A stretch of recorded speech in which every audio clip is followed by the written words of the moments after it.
Hello, welcome back to Coming Together podcast. This is Redwood and Aragon. Trying something new today, recording on a new device here, so slightly experimental on the audio. Today's podcast is called 2020's Vision, and I've been thinking big picture like from day one. This is something that I've always done as an astrologer, as a person, just trying to understand the world and asking why. And I am thankful that astrology has given me some lens to add to the knowledge and the insights and perspectives that I'm getting from other sources in the world and from within myself. So this is kind of what that is for the decade of the 2020s in particular, trying to make sense of where we are, what to expect, and somehow understanding from a new point of view of the process that we're going through on a big picture and a medium picture and a little bit of what to expect, is helpful, of course, to me. I hope it's helpful to you. I think that that's the beauty of astrology is I think there's often this part where we want to avoid suffering, which is a completely natural human response to life. Who wants to invite that and have more suffering? And that can happen on so many levels, of course.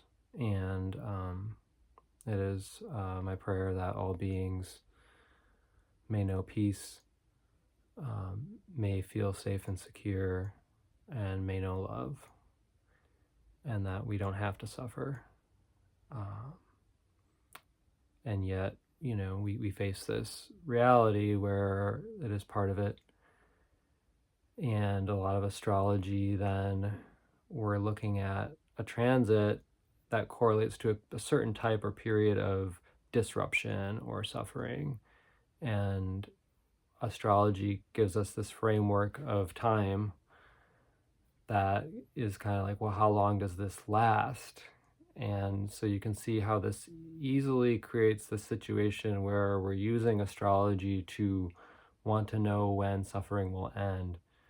And I think that misses the mark if we approach astrology with that approach. And so I don't support that. I support an approach that really looks at each moment in time, as challenging as it may be, and say, what am I supposed to be learning from this moment in time? And so we are almost, at the midway point here of the 2020s as a decade. And it has brought a lot of disruption to the world from the get-go, of course, with the start of the pandemic. And most astrologers know that it was the Saturn-Pluto conjunction in late Capricorn that was the astrological weather that correlated to the start of COVID and the global pandemic.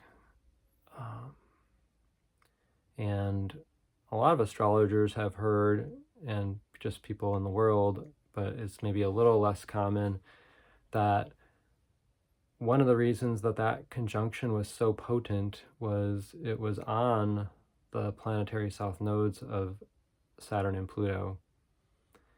I know Mark Jones is a more famous evolutionary astrologer, and he came on,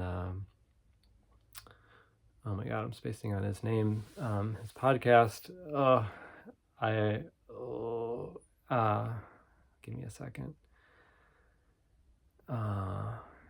I actually got to meet him before he launched into astrology. He was visiting Olympia, Washington, and we walked around and talked for a while, and I almost had it.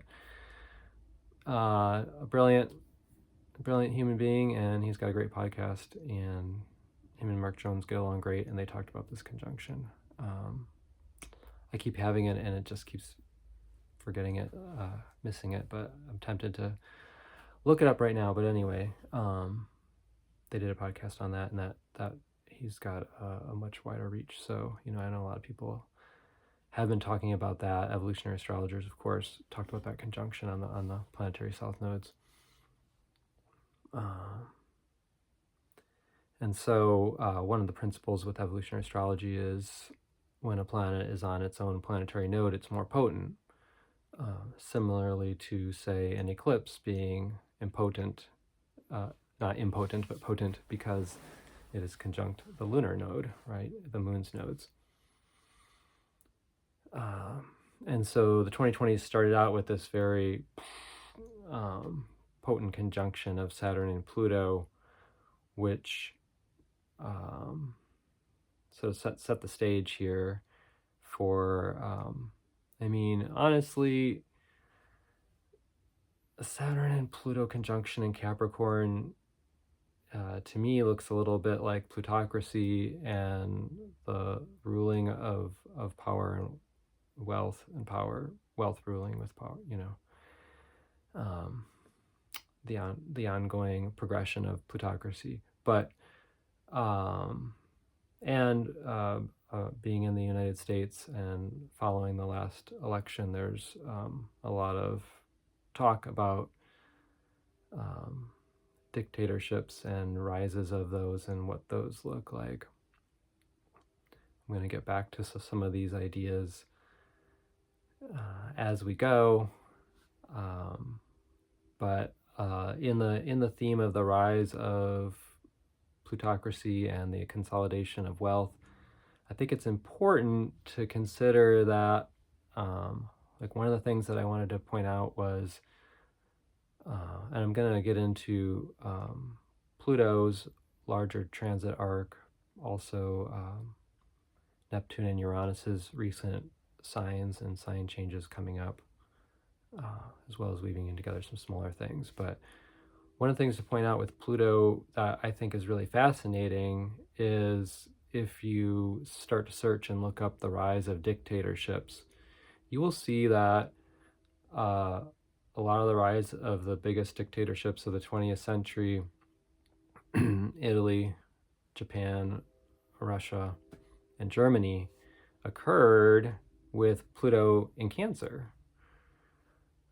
Simultaneously, in the United States, when the U.S. was having, a Neptune return, the first Neptune return, and a Pluto opposition, Pluto in Cancer actually transiting its own north nodes, and its north node in Cancer, and the Saturn north node is right there too.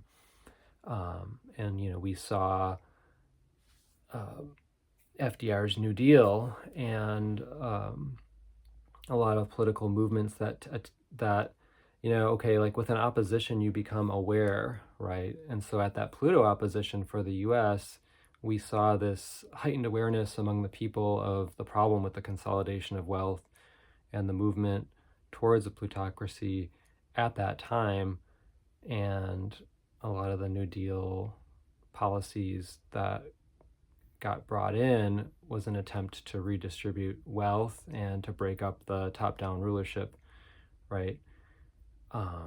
Since that Pluto opposition in the U.S., as a nation, we've seen this progressive swing back towards a consolidation of wealth and plutocracy, kind of pinnacling with Pluto in Capricorn and the Saturn-Pluto conjunction in Capricorn on the south nodes, kind of reaching the worst of the worst, so to speak, in terms of, unless you think consolidation of global wealth and resources is great, I'm of the opinion that it's not for the people. It's for a few people to perpetuate their grasp on power and control and their version of society and reality as they want it to be. It's not looking out for you or me necessarily. They want us to think that. And that's something I'm going to get into here with the recent election, and my cat Mystery is probably going to join us here, so maybe she'll have something to say. Mystery, come here. She's going to be talkative about this too, apparently. So,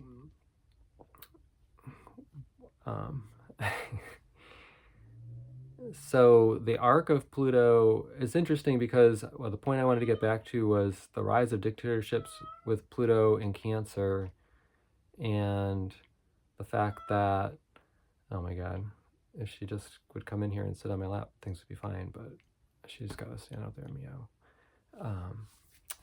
So goes the ways of cats.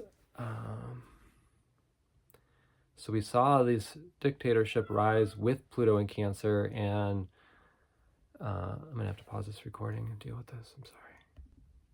All right, so I might be settled. I don't know.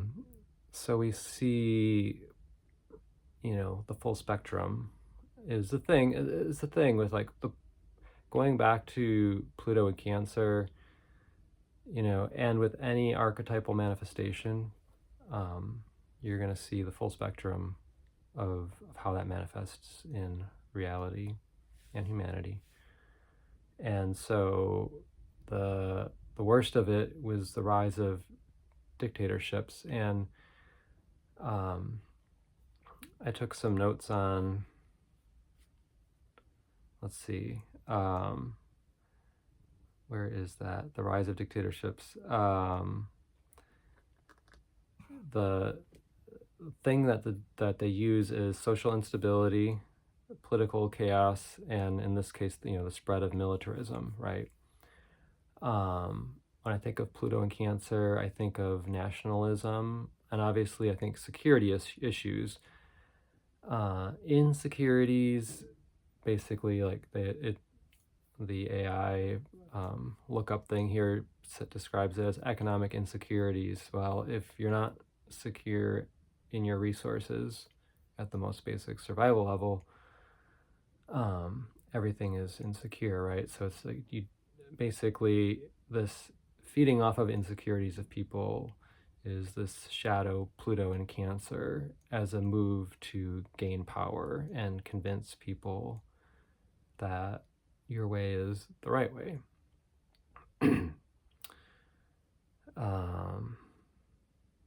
One of the things that I think of with Pluto in Cancer, especially, that question is always going to be relevant because we've had and will continue to have the north node of Pluto conjunct the north node of Saturn in Cancer. So to ask this question of what actually is social security,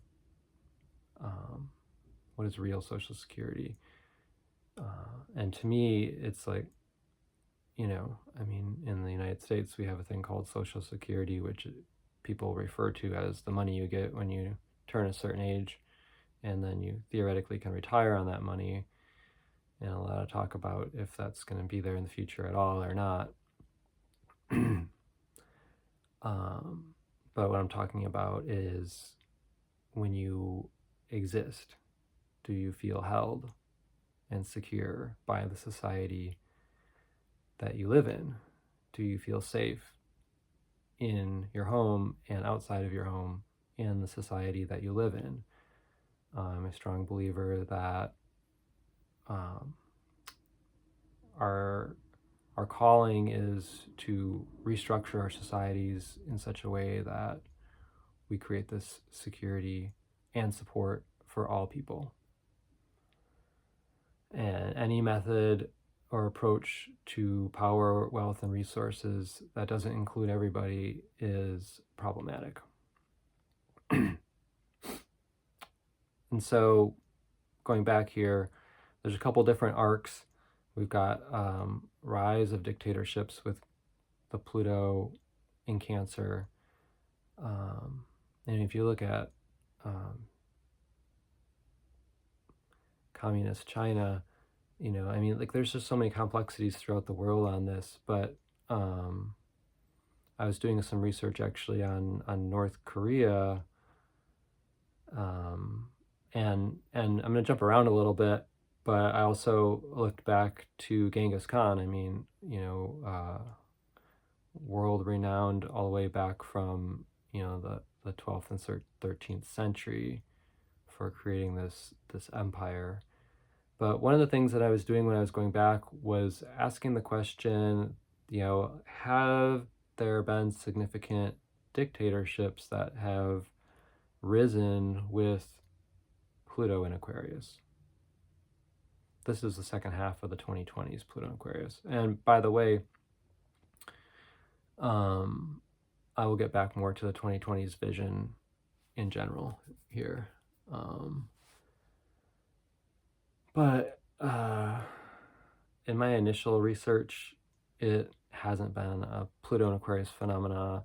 Pluto in Aquarius phenomena is back to the people, back to a grassroots level. And I had a friend tell me to watch this Jon Stewart show episode where he has Heather Cox Richardson on in just at like the day or two after the election or something. It's an hour-long video on YouTube. And so I watched that. And it was really interesting because as an evolutionary astrologer, thinking about these in the US election,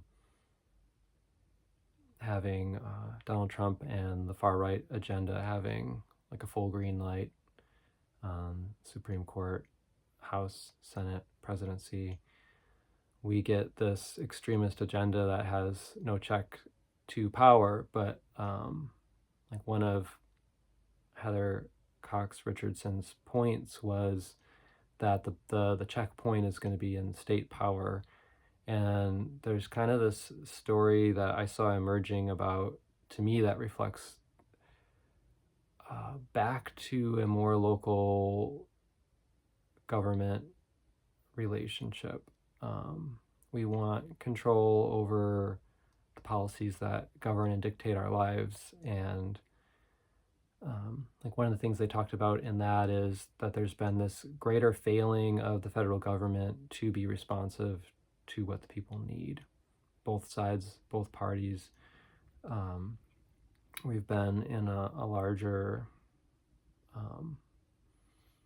period of this disassociation or disillusionment with the government.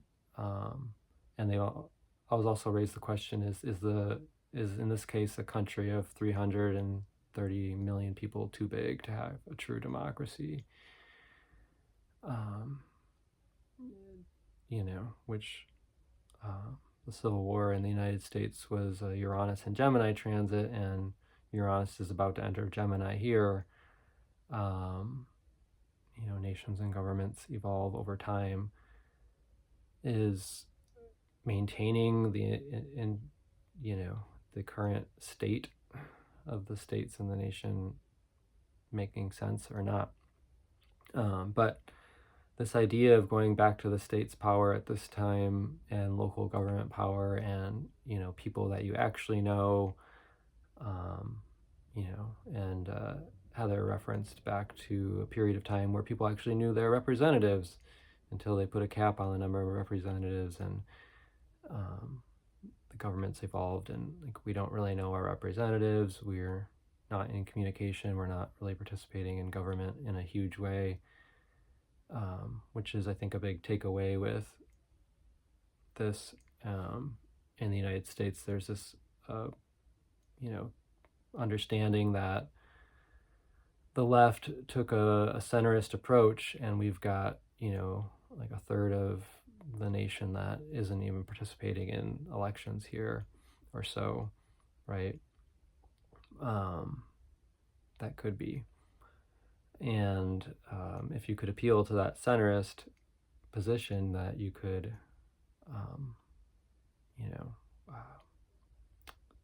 win the election and further an agenda that is towards the majority of the populace, which is the idea of democracy, is that it is going to serve the majority of the people.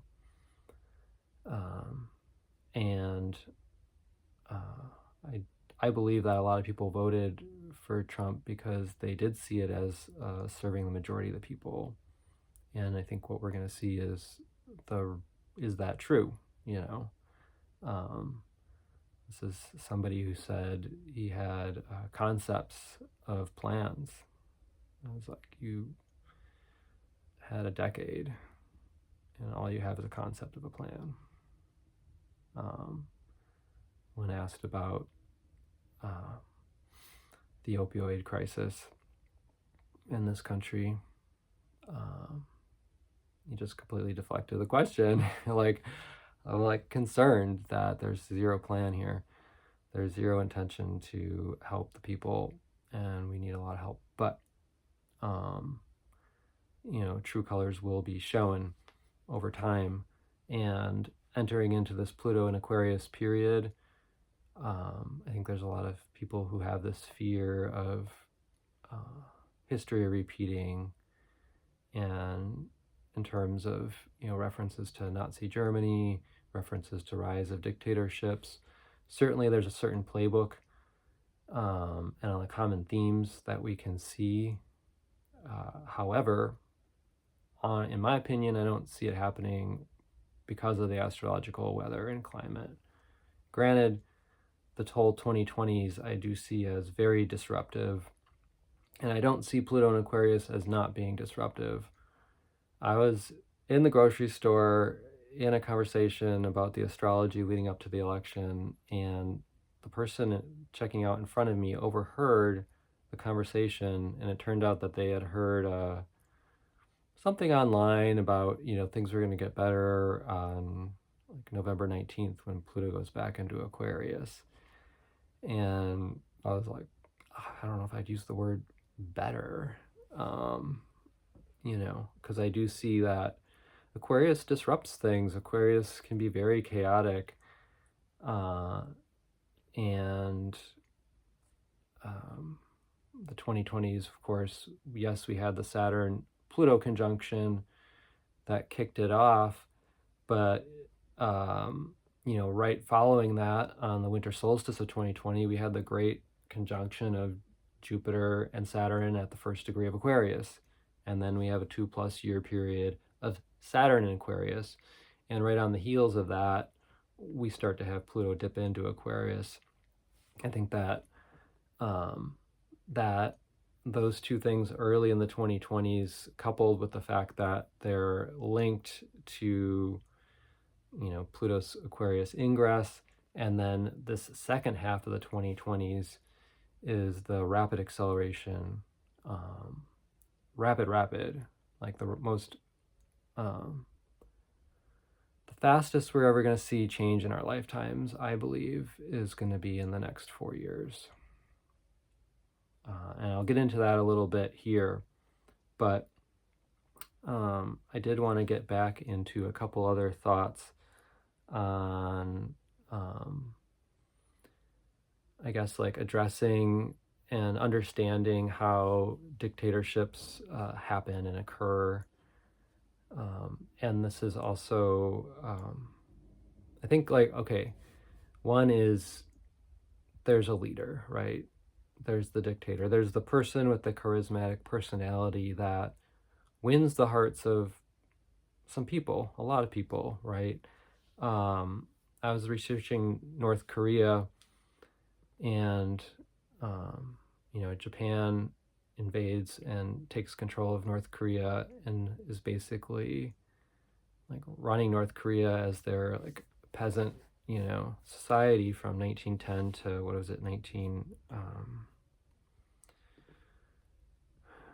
1945.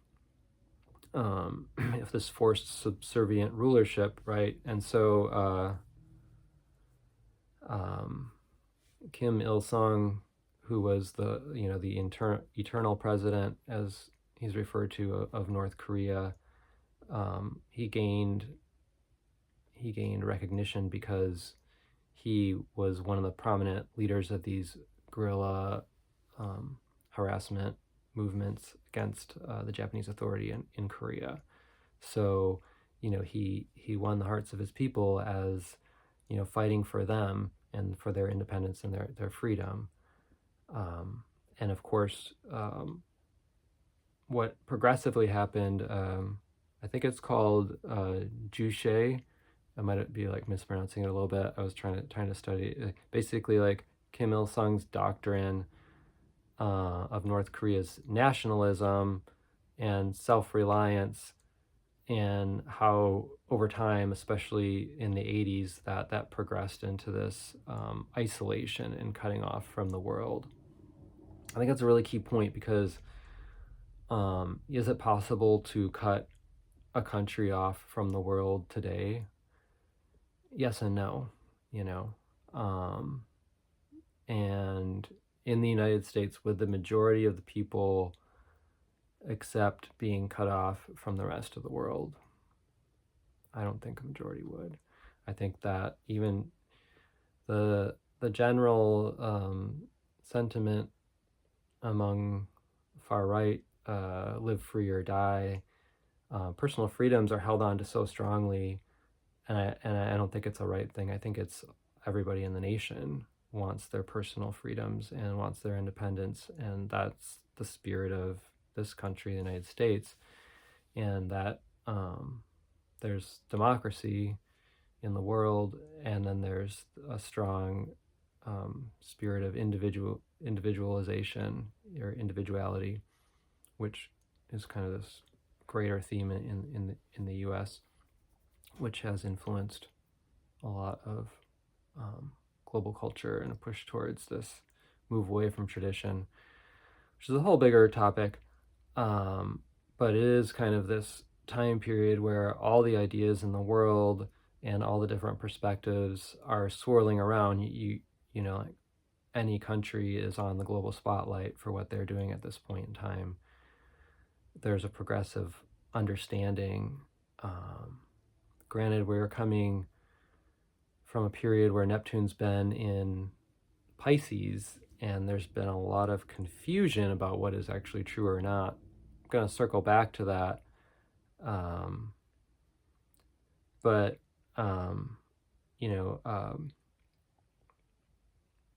so yeah, my point with North Korea is just to kind of go back to its roots. And, like, I think any country that's in, whether it's China, like with China, for example, how the government handled the pandemic to the extreme, that they tried to control people, the extreme lockdown. I spoke with someone from China about this, and I've spoken with people from Hong Kong, and just trying to get a perspective of somebody who actually knows, and not just an article that I'm reading, who's lived the experience. And one of the things that I learned was that it was, like the Saturn and Aquarius time period. It was the extremism in handling the pandemic, where there was a majority of people in China who awoke, if I may use that word, to the reality that the government of China is not really for all the people. A realization. So I think that there is, with Pluto and Aquarius, you have this progressive awakening, that people will wake up and realize if they're being cared for, if they're not. When we had the Occupy movement, we are the 99%. I mean, I was just like, I thought that even if it's not 99%, 90% of the people want to be able to have shelter, have food that's not going to make them sick, clean air, clean water, a safe world for their children's children, stuff like that. Shared values that go beyond political lines.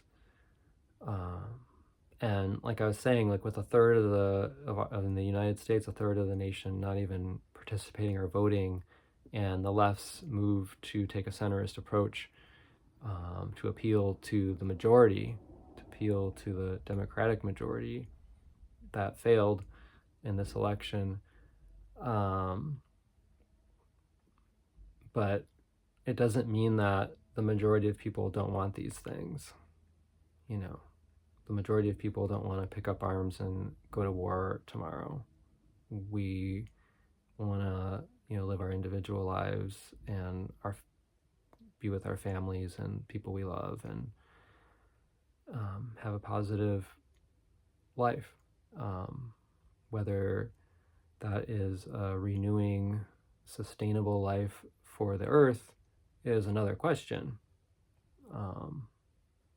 But I'm jumping around a little bit here. This is kind of a Pluto Aquarius thing. I am an Aquarius, so I'm sorry that I'm jumping around so much. But one of my points I wanted to make was that I just don't see the Pluto in Aquarius boding well for dictators. I want to jump back to Genghis Khan, which I didn't finish here. The rise of Genghis Khan.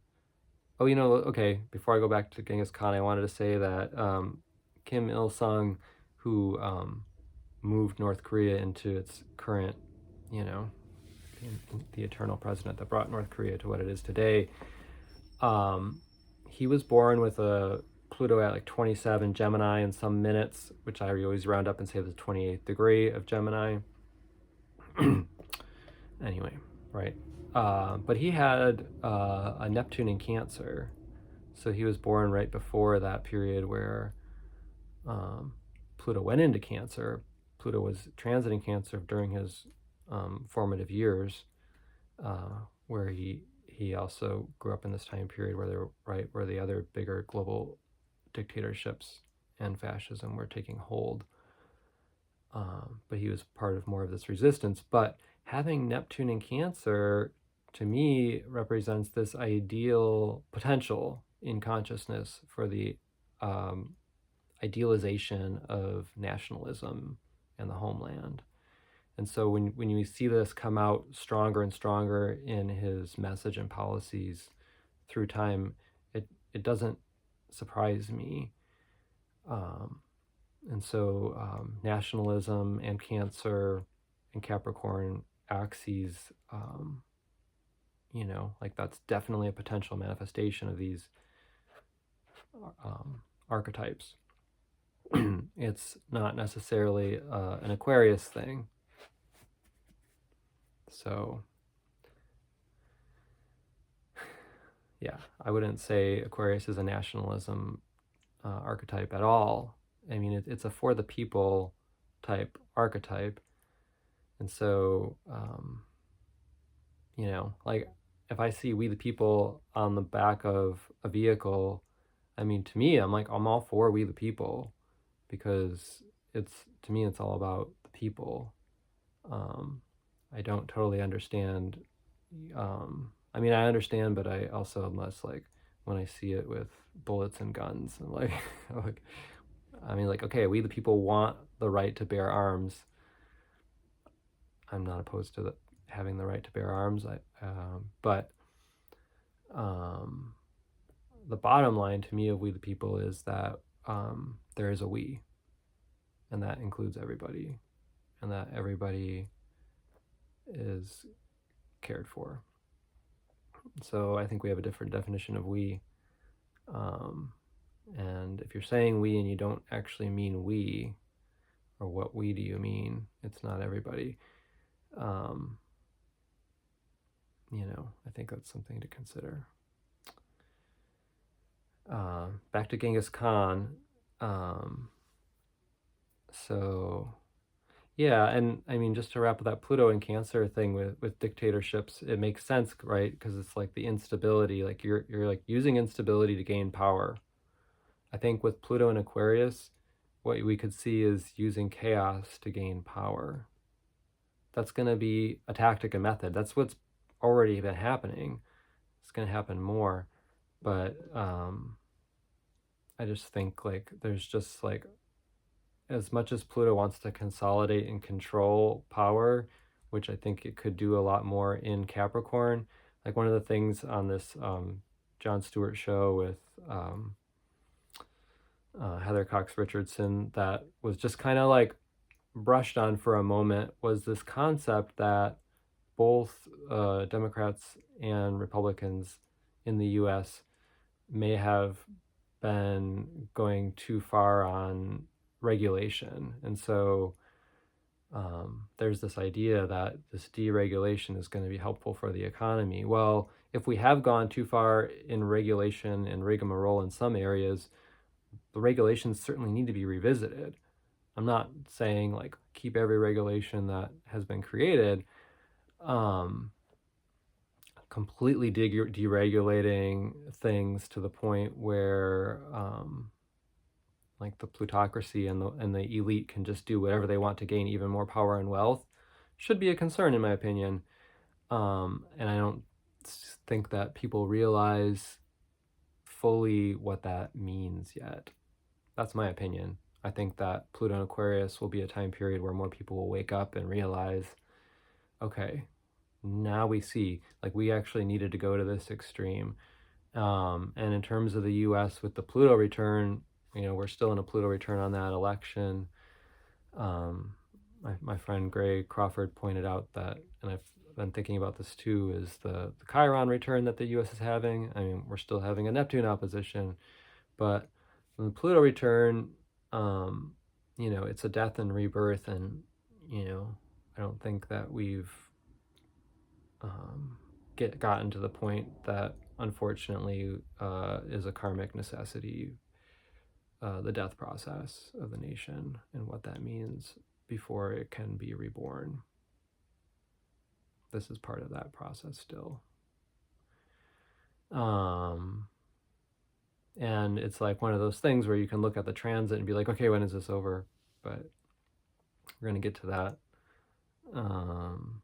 But I do want to go one more example back to one of the great, quote unquote, great dictators and the rise of Genghis Khan, which is interesting because Genghis Khan's rise to power began in 1196. Pluto was in Cancer. And then in 1201, we saw this Uranus-Pluto conjunction at the beginning of Leo. And it was in 1206, Uranus and Pluto are both in Leo, where he actually officially got the title of Genghis Khan for the first time. And so, he transformed what had been this Mongolian tribal society into what is defined as a meritocracy, which is dedicated to serving the ruling family. Now, in a meritocracy, you have the society set up where social class doesn't determine you're not locked in like, oh, this is the class you're born into, right? Instead, if you show that you can achieve something and accomplish something, if you have a certain level of talent, you move up. But to be clear, that it was a meritocracy for service to the ruling family, very Leonian, right?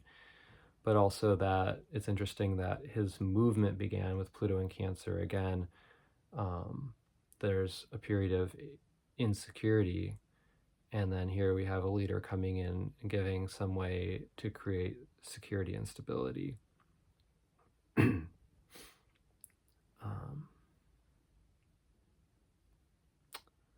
Yeah. So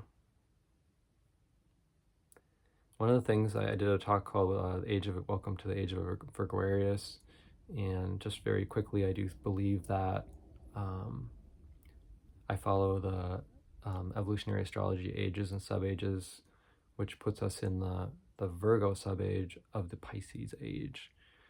And one of the things I talk about a lot is how at the peak of these crises on the planet,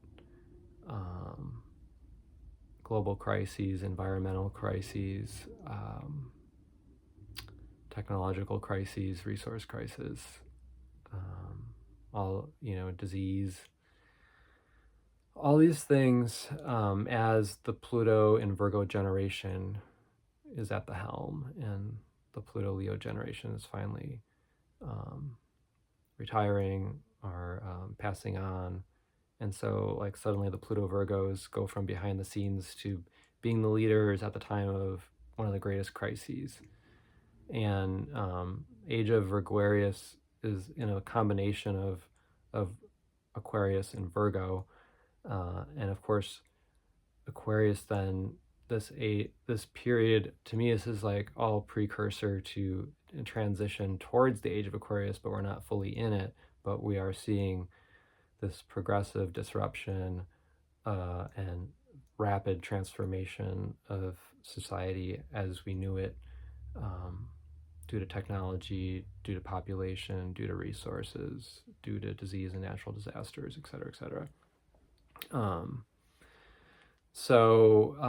Due to the spread of ideas and information globally, right, due to new technologies and new things coming forward. So there is this acceleration piece with Pluto and Aquarius.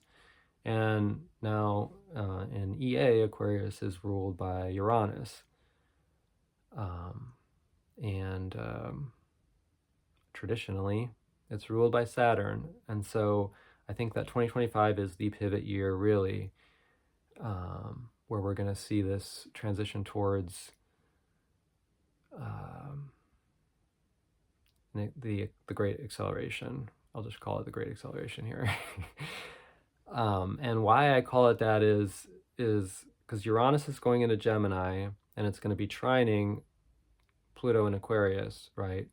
And Uranus rules that Pluto in Aquarius. So that trine just makes it really easy for change and the spread of information. And the intention of Uranus and Gemini, especially relative to the north nodes of Uranus and Venus in a conjunction in Gemini, is to have the mind be able to freely, objectively see reality and the world and ourselves and all of our relationships. We could just say, like, free the mind. We could say freedom of information. We could say there's an acceleration of shared information and ideas. All of these things do correlate to the north nodes of this Venus-Uranus conjunction in Gemini. Online dating, meeting people online group hangouts. It's like, how many people are more likely to spend time with a group of people online today than in person, right? This progressive acceleration through technology, and especially the spread of ideas. But I introduced it as this at a more metaphysical level, because a lot of these things are temporal, and this conjunction has been active for the last almost 2,000 years, since, and so it's a big sweeping evolutionary thing that truly kicked off in the late 1300s, in the 1300s and 1400s, and the time period that led into scientific age of reason, the Renaissance, and the beginning of a spread of a lot of ideas and information and acceleration of technology on the planet. This all correlates to this thing. So in the trine, it's like it's just going to make it so easy for the spread of ideas and information, which could be potentially really chaotic, actually, because it's just like, how much more information and ideas can we have? But Aquarius and Uranus want objectivity, right? And so what would create that? What would create an objective lens? I mean, it's fascinating, because like every time I look up on the internet now, I find myself just being like, oh yeah, what does the AI overview of this concept say? And it's interesting to think about that as a growing movement of people getting access to consistent perspective and information. Clearly, technology is playing a role in the transformation of society. And this brings us to Neptune in Pisces, which I was going to say that I am going to say Neptune in Aries. I've had moments where I've been like, Neptune and Aries, like the collective consciousness being saturated with like war and violence, worst case scenario. I do think that those people whose consciousness is more towards the violence and destructions, the Neptune and Aries will likely inspire that action more, and that is concerning to think about.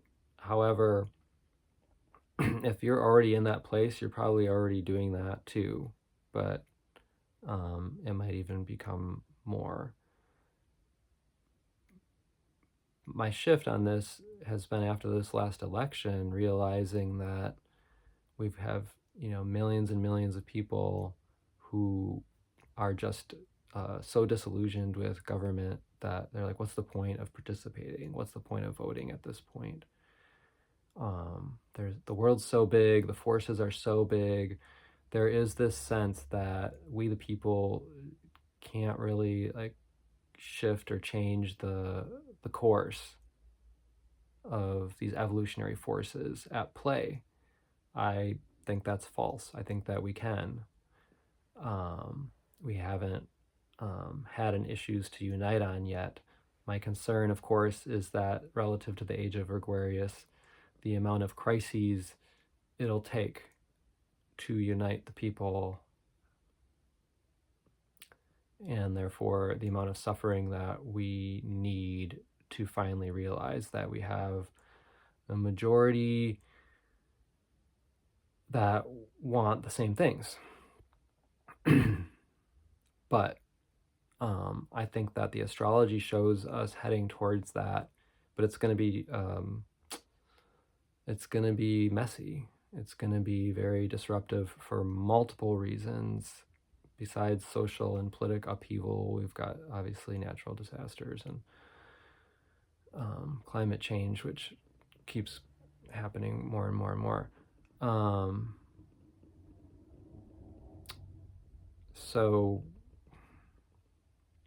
the Neptune, so for me to think about Neptune and Aries now, I see this as a positive social change element because we have a lot of people relative to Neptune and Pisces who are just disassociated from society. And I think that the powers that want to perpetuate chaos in society have, allowed more drugs into society, more violence into society as a way of finger pointing and being like, yeah, this is, and dividing people.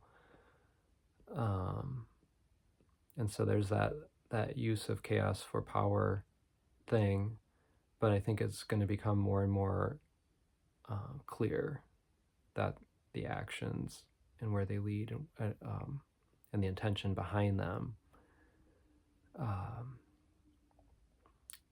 But relative to Neptune and Pisces, the amount of not just drug use, but I think like to me, Neptune and Pisces, like escapism.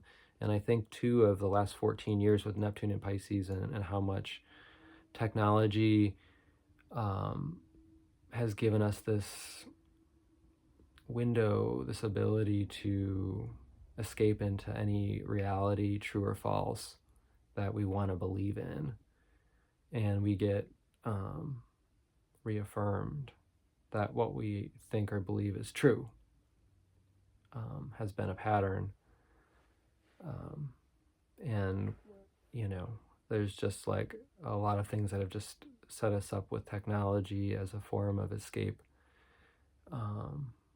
Obviously, like life's hard for a lot of people, and turning to anything as a form of escape is just a general, to me, it's like a general theme in the collective conscious with Neptune and Pisces. It's going to be easier to escape into something. That could be exercise, that could be work, that could be drugs, like, but the reality of it is, I think that when Neptune goes into Aries, relative to the acceleration of change and the awakening realization that the plutocracy is not for the people, there's going to be an upswing of activism, and that is greatly needed for the grassroots movements. That is essentially It's the only thing that can actually get us to the point of realizing that we are not at the mercy of the plutocracy and some larger evolutionary forces and agenda. But to claim that power collectively as a people is not an easy task. And so to divide and conquer is the goal.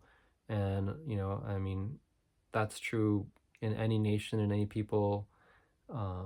I know, like in the United States, we have a lot of enemies because we've used and abused a lot of countries. The government has, unfortunately. I mean, I think when I think of the border crises, I was like, what role has the U.S. done in all the countries in Central and South America that all these people, and the Caribbean, that all these people want to flee here and leave the place that has just been gutted, you know? I'm being a little dramatic, but it's just like, you got to add that to the conversation. Like the United States government has, co-created this crisis and then been like, oh, pretending like we didn't. That's ridiculous. Let's be real about why we're in the situation in the first place. Is it a problem? It's a problem. Why is it a problem? Like, let's go big picture on it.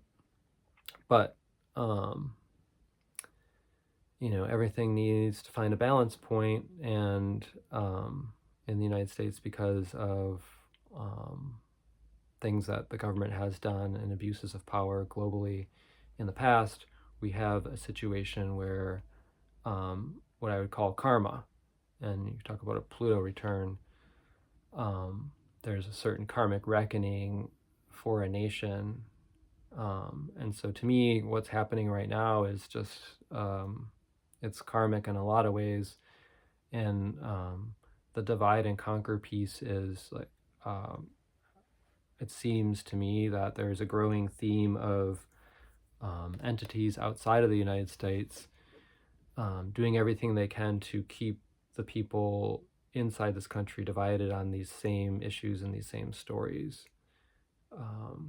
And so if they're not going to outwardly attack the greatest military country in the world, they're going to attack us from within repeatedly by getting us to turn on each other through misinformation and stories and spins and agendas.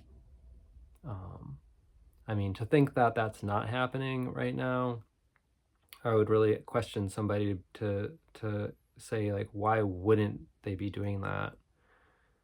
And I think that what the people need to do in any nation is to understand the motives and factors globally and locally that are at play that are affecting their lives, and what we can do to shift and change that.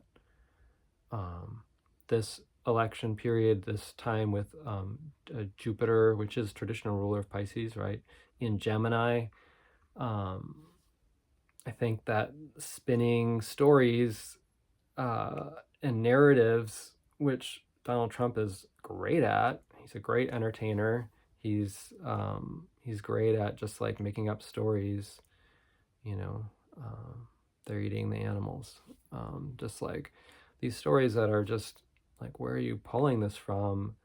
But it plays on people's fears of change, and it feeds a narrative that other people are building. And so, the illusion that he's for the people won, versus the centrist approach that the left took.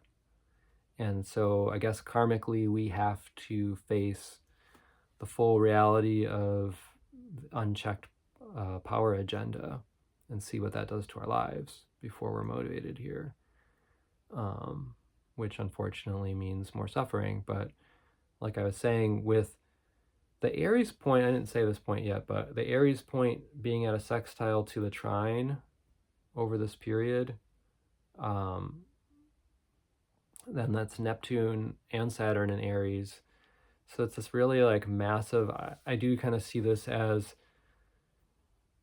and this is a global thing here for sure, like the stage has been set, and then now like this is like the greasing of the wheels. And so like I just can't emphasize enough that we're about to enter into a period of acceleration and change faster than we've ever seen in our lives globally, and and definitely for the United States nationally, because we're having our third Uranus return, end of Civil War, end of World War II, and then now. And then globally, because Uranus is going to be on its own north node, 2028, I basically am seeing everything ramping up it to 2028 as being a kind of a climactic point of a trajectory that we're on right now. But then, that creates the momentum and sets the stage for the next piece. So when the person in line in front of me said, like things were going to settle down, I was like, oh, like, I'm not going to try to give anybody false hope here. I mean, we are seeing right now, that you're not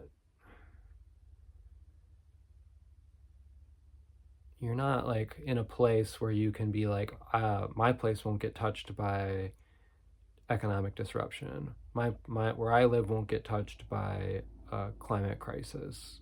Where I live won't get touched by extremists or radicalists. Da da da. Like, where I am won't get touched by health crises. Right? Like, we don't know, and this is like, okay, like that's not really comforting, but I think that the liberating evolutionary intention of this decade, this is kind of my key point here. I'm going to wrap this up with this, even though I've jumped all over the place. The key evolutionary point is that the facade of what was security and comfort, and a lot of people didn't have this at all, but some people did. In the United States, we could call it the American dream. So the death of the middle class, the this reality that, yeah, like, okay, that's other people's world, but that's not mine, or that's not this country's, or right, that that kind of death of that American dream, for lack of better words. The realization that we are a global people, that we're not living sustainable, and that we are in a period where we need to adapt, Virgo, to great change, Aquarius. Welcome to the Age of Virguarius. Adapt to the change. But to me, what it means is that we don't have security in the external like we may have thought we did. The systems, the institutions, the things that we thought we had, that we identified with as, and in this talk on the Jon Stewart show with Heather Cox Richardson, she described it as the guardrails are, basically like off now entirely. And so this idea that, democracy itself may not, the majority of what people want, regulations, that power balances that keep people in check, or government agencies or groups in check, laws that are fair and just, like all these things may not even be things that externally we can now have for security. However, the pandemic showed us disruption in supply chain and how fragile that is. A global pandemic showed us how, with this many people, how rapidly something as far as disease can spread across the globe, and how that is changing our reality. So, right, it kind of leaves us with this thing of like, if you can't begin a journey of sourcing your security within yourself, within something that is not temporary, external to yourself, then you're really going to suffer. But if it's like, I guess I see it as a way of, um, like I actually think of the north node of Uranus in Gemini conjunct the north node of Venus in Gemini as very aligned with um, Buddhism and Tibetan Buddhism and this kind of like objectivity of the mind. Not that the mind is the ruler of us, but is in service to a consciousness that can have objectivity, that is not grasping and attached to temporary things that will all end. Like when we leave this body, we're not bringing any of it with us, right? The material world that we've been fed as in this consumeristic modern reality, like this is not what really matters. And so there's this, I do kind of see there's this awakening in consciousness of like what really matters. And more people, it's not really reported in the news a lot of times, like these, like a lot of the real inspirational things to me are just like, you're not getting them on these news. Like they're not interested in inspiring us, but it's happening. Like it's been happening. And a lot of people, like we can't even say waking up anymore because then it refers to woke, right? But there's a podcast out there called Wake the Flock Up, which I've actually never listened to, but I love that name, and it's such to me it's a very Pluto Aquarius, ahead of its time kind of vibe. But like wake up to what? And when I say waking up, it's to the fact that all these things are temporal. And so like if you realize that this is all temporal, and then you find a deeper meaning in something that transcends the material world, there's spiritual richness there.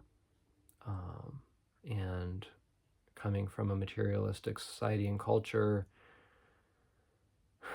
I think that the positive of all this is that there's an evolutionary force that is pushing us back towards what really matters. And then as more people get to this point, we're less holding on and clinging to, I want my way and my day to go just how I want it to go. And instead we're just seeing people and meeting people as human beings and realizing that that person too is a person that has needs and wants to feel loved and cared for and supported like I do. And how do I show up in the world and contribute to that? And as more and more people progressively decide to take an active role in that, which Neptune and Aries is furthering, we're going to see an acceleration of change. And the acceleration and change is also in response to this Pluto and Capricorn era of more regulation as part of that happened in the Pluto Capricorn era. Consolidation of power and wealth even more is something that's happened with that. Right, and then leaving this Neptune and Pisces era of like smoke screens and disillusionment and checking out. So to me, it's very exciting. It's a little like it's a little unnerving. I think it's like it's a decade where it's always going to be good to ask yourself, how do you recenter and reground? How do you find within yourself, Taurus, sourcing from within? You're gonna, like, if you can't source from within, I think that there's going to be greater suffering. If you're holding on to external things, there's greater suffering. These are not easy evolutionary lessons by any means. And as a nation, we've gone further and further away from religion, so to speak, in rejection of the way that religion has been full of hypocrisy, right? But there's a relationship to life itself and a relationship to the heart, and this whole idea that, the natural laws are written in our hearts, and they're in our beings and our consciousness. And we know if we're in harmony or in tune with life itself and with our own body, we can know that. We can pause and stop and say, am I feeling okay? Am I well? What does it mean to feel well inside my body and my being? How can I transform my physical body and being? There are a lot of practices that can be done. There's a lot of awareness and knowledge around health, diet, simple things in consciousness itself that we can do to engage in our relationship with life in a healthy way.